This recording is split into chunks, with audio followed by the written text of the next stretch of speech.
One night, I overheard a conversation that shattered everything I believed about my family. Turns out, I was never meant to be me. I was just a replacement. I want to share a story here that has been in my heart for 5 years now, and I can't live a day without thinking about it. Have you ever realized one day that your family is not at all what you thought it was all your life? I experienced a shock at the most vulnerable age, adolescence. And I still feel the echoes of this stress in my body and mind. Now I am working with a psychologist. Yesterday she recommended that I share this story with a larger audience. The more the better. I found nothing better than to write here. I do not hope for support, although no, I'm lying, I hope. But let's start from the beginning. I always considered myself an ordinary guy from an ordinary family. My parents loved me, supported me as best they could, although they were, perhaps, stricter than my friends. My mother was constantly worried about every little thing. As soon as I was out on the street for 5 minutes, panicked calls began. My father was demanding down to the smallest detail, especially when it came to school and success. "You have to be the best," he kept saying, as if their very lives depended on it. I got used to it. I thought, well, that's just how they are. Parents are different. But one night, everything changed. I was 17. I came home earlier than expected after practice. The coach had called in sick and practice was cancelled. The house was dark, except for the living room light. I took off my sneakers and quietly went upstairs to change, but stopped on the stairs when I heard my parents' voices. I would have left, honestly. I don't like eavesdropping. But my mother's words cut into me like a knife. They were discussing how hard the week had been, how tired they were, and then in context I heard the phrase, "I just can't do it anymore. Every time I look at him, I see Tom." My father responded in a heavy, dull voice. "I can't either. But he's all we have left. I couldn't do it without him." The mother sobbed. "But this is wrong. He doesn't even know that he shouldn't have been." I froze. My palms were sweating. My heart was beating so loudly that I thought my parents could hear it. "We tried, Jane. We tried to love him as our own, as if he were our first," my father said. "But he will always be a substitute." I suppose I need not explain that I did not know who Tom was. I knew at once that they were talking about me, but I still could not put together all that I had heard. In any case, I could not listen any longer. I slowly backed away, cursing the creaking stairs, and slipped out the back door into the garden. All night I sat on the swing behind the house, looking at the empty starry sky. At first I thought I had misheard. Or misunderstood. But then strange things began to emerge. Why did we never have pictures of me as a baby, only from the age of 3 or 4? Why was my birthday always celebrated somehow, formally, without much joy? Why did my mother cry every August 25th, the day I was told her friend died a long time ago? And most importantly, why did I always feel like there was a shadow in the house, like someone important had left, and I was a strange attempt to fill the void? The next day, I couldn't take it anymore. When my parents went to the store, I started rummaging around in the basement, where no one usually looked. Among the old boxes of toys and books, I found a sealed photo album. On the cover was a gold plaque. Thomas. I opened it. He was my reflection. A boy with slightly different features, but the same brown eyes. The same smile. Similar hair. Only he was more perfect, as if someone had drawn a better version of me. In one picture, he was holding a cake with the words, "Happy birthday, Tom! 1997 inch," written on it. The year I was born. But it wasn't me. At the end of the album was a faded newspaper clipping. "Tragic accident, boy 5 killed on Highway 27. Thomas Wilson. Son of Jane and Michael Wilson. My parents." I felt like my world was falling apart. Everything I thought was mine, my home, my family, my love, was built on the ruins of someone else's tragedy. I wasn't their first child, the one they wanted.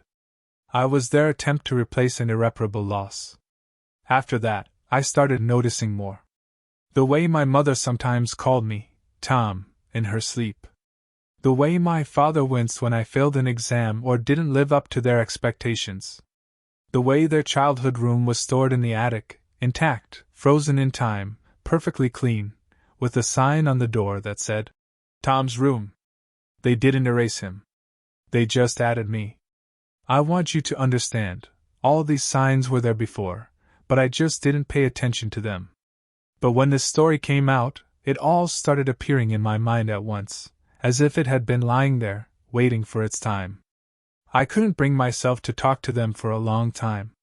But one evening, unable to bear it any longer, I walked into the living room. They were watching an old videotape of a farewell concert at school, where I played the role of some tree. The laughter suddenly stopped when I stood in front of the TV. Why did you never tell me about Tom? I asked. My mother flushed, her face went pale. My father tensed like a spring. We wanted to protect you, she whispered. Protect? From what? From the truth? My father stood up. You wouldn't understand. You were our salvation. After the accident, we were dead inside. We wanted at least a part of him back. His voice broke. And then you came along. I didn't know what to say. What can you say to someone who loved you not as you, but as a shadow of someone else? I left home 2 months after that conversation. I rented a room in another neighborhood, got a job after school. We rarely spoke to my parents on the phone.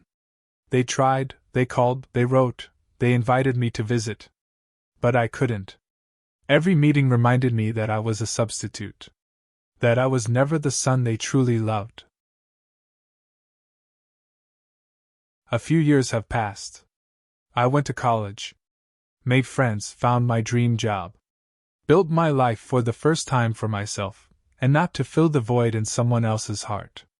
I am 23 today. I love my life. I have everything I wanted to achieve by my age.